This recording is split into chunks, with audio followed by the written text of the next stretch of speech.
August পরে তিনবার তিন রকমের কথা বলা হয় তাদের, এমনটাই দাবি মৃতা চিকিৎসকের বাবা মায়ের, যদিও এই অডিও ক্লিপের সত্যতা যাচাই করেনি প্লাস নিউজ সূত্রে খবর।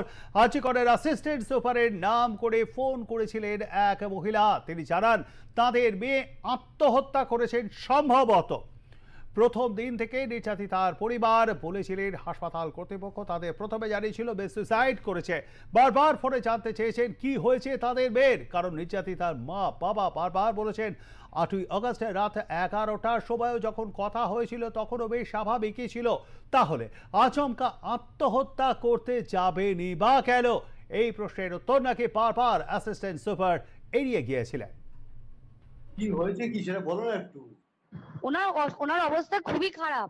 ওনার অবস্থা খুবই খারাপ। আপনি যতটা তাড়াতাড়ি পারবেন চলে আসুন। কি হয়েছে না সেটা বলো না। ওটা তো ডাক্তার বলবে। আপনি একটু তাড়াতাড়ি চলে আসুন এখানে। আপনি কে বলছেন বলুন তো? আমি অ্যাসিস্ট্যান্ট সুপার বলছি, আমি ডাক্তার বলছি না। ডাক্তার নেই হবে কেউ? আপনার মেয়েকে আমরা এমার্জেন্সিতে নিয়ে এসেছি, আপনারা আসুন, এসে যোগাযোগ করুন। ও কি হয়েছিল কি? ও তো ডিউটিতে ছিল। আপনারা জলদি চলে আসুন যতটা তাড়াতাড়ি পারবেন। হ্যাঁ শুনুন, আপনাকে তখন বারবার বলছিলাম ব্যাপারটা হচ্ছে যে আপনার মেয়ে উনি সুসাইড করেছেন হয়তো, বা কিছু মারা গেছেন। পুলিশ রয়েছে, আমরা হসপিটালে সবার সামনেই রয়েছি, ফোন করছি, আপনারা যতটা তাড়াতাড়ি পারবেন চলে আসুন। শুনেন, এই অডিও ক্লিপের সত্যতা কিন্তু আর প্লাস নিউজ যাচাই করেনি, কিন্তু এই অডিও ক্লিপ নিয়ে তার বাবা এবং মা বারবার বলেছেন এই অডিও ক্লিপের বিষয়ে তারা কিছু জানেন না।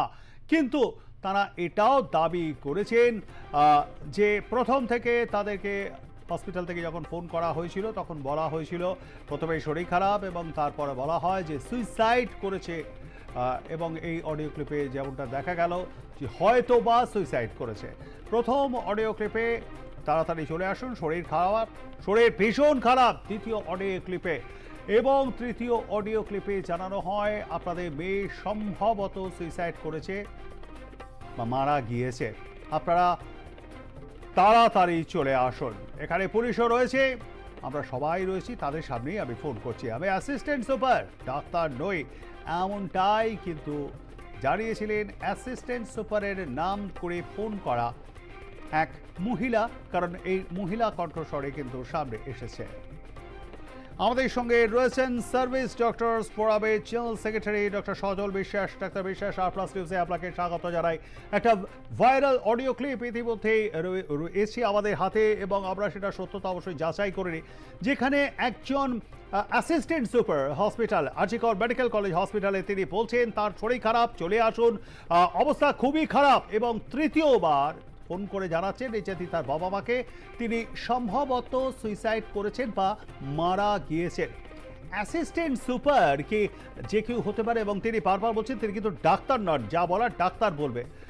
এটা কি সম্ভব?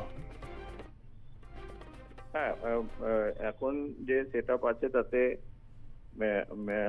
মেডিকেল কলেজ বা বিভিন্ন হাসপাতালে কিছু নন মেডিকেল লাইসেন্স সুপারের পোস্ট ক্রিয়েটেড হয়েছে, তারা ম্যানেজমেন্টের বিভিন্ন দিকগুলো দেখে। এখন মেডিকেল কলেজে রয়েছে উনি সেরকমই একজন অ্যাসিস্ট্যান্ট সুপার। এখন সেটা কথা না, কথাটা হচ্ছে যে আজকে এই যে একজন ডাক্তার এইভাবে মার্ডার এবং ব্রুটালি রেপ হলো, সেই ঘটনায় তার যারা কলিগ যারা রয়েছে, তার ডিপার্টমেন্টের যারা ডাক্তার রয়েছে, এইচওডি রয়েছে বা সেখানে প্রিন্সিপাল সেখানে উপস্থিত রয়েছে, তাদের যে ভূমিকাটা, সেই ভূমিকাটা অত্যন্ত সন্দেহজনক। কারণ তারা তাদের তরফ থেকে আমাদের কি হয়, আমরা যখন একসাথে কাজ করি, আমাদের কোনো কলিগের যদি অসুস্থ হয় বা কিছু ঘটনা ঘটে, সেখানে কিন্তু আমরা ওই অফিসিয়ালি অন্য কাউকে দিয়ে ফোন করানো, সেটা কিন্তু আমরা কখনোই করি না। সেটা আমরা নিজেরাই তাদের বাড়ির লোকজনকে, তার আত্মীয়, নিজেরই একজন আত্মীয় ভেবে, নিজেরই একজন কলিগ ভেবে আমরা কিন্তু তাদেরকে জানানোর চেষ্টা করি যে তাদেরকে বাড়ির লোককে সেভাবেই অ্যাড্রেস করা হয়।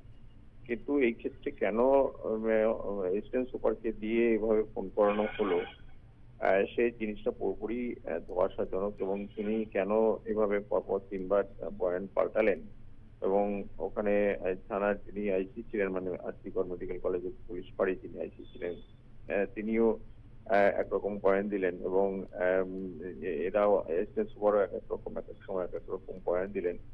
এটা মনে হচ্ছে যে একটা পূর্ব পরিকল্পিত একটা ব্যাপার, মানে প্রথম থেকেই তারা এভাবে ঘটনাটা ঘটবে এবং ঘটনাটাকে এইভাবে সাজানো হবে, সেটা সাজানো ছিল এবং সেইভাবেই করানো হয়েছে বলে মনে হয়।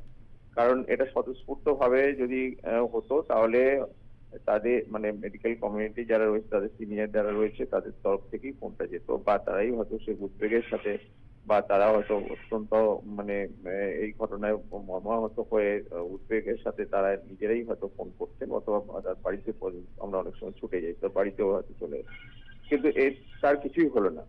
অথচ উল্টে একটা মানে অফিসিয়ালি অ্যাসিস্ট্যান্ট সুপারকে দিয়ে এইভাবে ফোন করানো হলো এবং 3 বার 3 রকমের পয়েন্ট দিল। এইগুলো সবটাই সিবিআই তদন্তের আওতায় আসা দরকার এবং সিবিআই এগুলো দেখুক ভালো করে যে এর মধ্যে কোনো গিল্টি আছে কিনা এবং সেগুলোকে আইডেন্টিফাই করুক।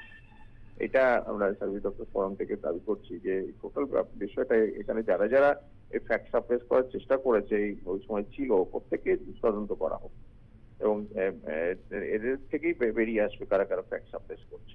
একদমই। ধন্যবাদ আমাদের সঙ্গে থাকবার জন্য। কথা বলছিলাম সার্ভিস ডক্টরস ফোরামের সাধারণ সম্পাদক ডাক্তার সজল বিশ্বাসের সঙ্গে।